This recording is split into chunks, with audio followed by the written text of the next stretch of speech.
ప్రాణం పోయాల్సిన గాలి ప్రాణం తీసే పరిస్థితులు వస్తే ఊపిరి తీసుకోవాలంటేనే భయపడిపోతే మన జిందగీలు గాల్లో దీపాలైనట్లే కదా. ఎస్, మాస్కుల్ని దాటి ముక్కుల్లోకి దూరి ఊపిరితిత్తుల్ని భ్రష్టు పట్టిస్తోంది వాయు కాలుష్యం. ముఖ్యంగా కోటి జనాభాను దాటి కాంక్రీట్ జంగిల్లలా మారిన మహానగరాల్లోనే గాలి పీల్చడానికి ఆలోచించాల్సి వస్తోంది. ఆరోగ్యవంతమైన నగరాల జాబితాలో నిలబడి ఘనత చాటుకున్న మన భాగ్యనగరానికి కూడా తప్పడం లేదు ఈ గాలి కాలుష్య బెడద.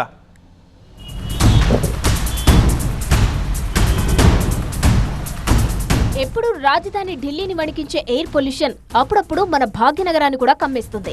అవునండి బాబు, అభివృద్ధిలో దూసుకుపోతున్న హైదరాబాద్ కాలుష్య కోరల్లో చిక్కుకుంటోంది.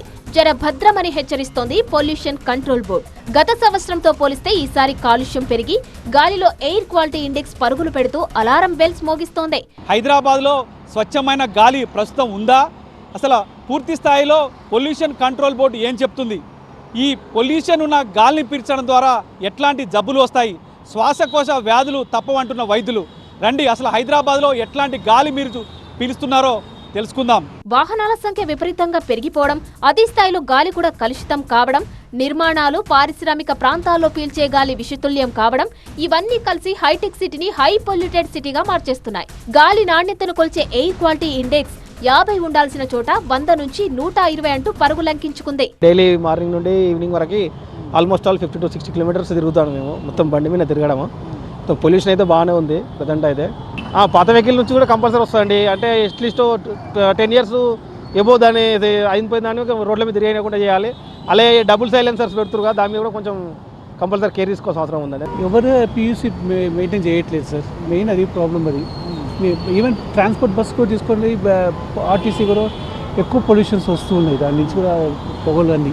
ఎయిర్ క్వాలిటీ ఇండెక్స్ 70 పాయింట్లు దాటితే ఆరోగ్యం మీద ఇంపాక్ట్ చూపించే అవకాశం ఉంది.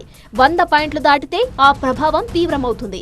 ముఖ్యంగా చిన్న పిల్లలు, వృద్ధులు ఇటువంటి గాలి పీలిస్తే శ్వాసకోశ వ్యాధుల బారిన పడడం guarantee. Particulate matter 2.5, particulate matter 10.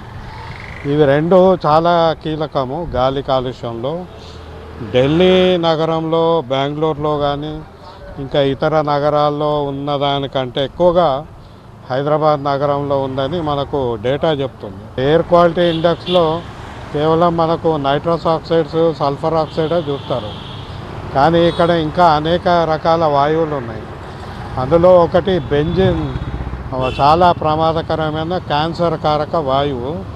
ఇది ఎక్కువగా డీజిల్ బండ్ల నుంచి వస్తుంది.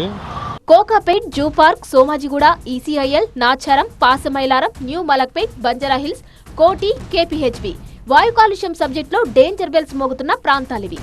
ఐడిఏ, పాసమైలారం, మణికొండ, గండిపేట్, ఎల్బీనగర్ ప్రాంతాల్లో అయితే నాణ్యమైన గాలికి ఎప్పుడూ కరువు కాలమే. ఇక మెహిదీపట్నం, కోటి, సికింద్రాబాద్, ఉప్పల్, లింగంపల్లి, అమీర్పేట్ లాంటి ప్రాంతాల్లో అయితే వాహనాల రద్దీ ఎక్కువ. 2 వీలర్ మీద వెళ్లే వారి కళ్లల్లో పడే దుమ్ము రేణువులు మరీ ప్రమాదకరం.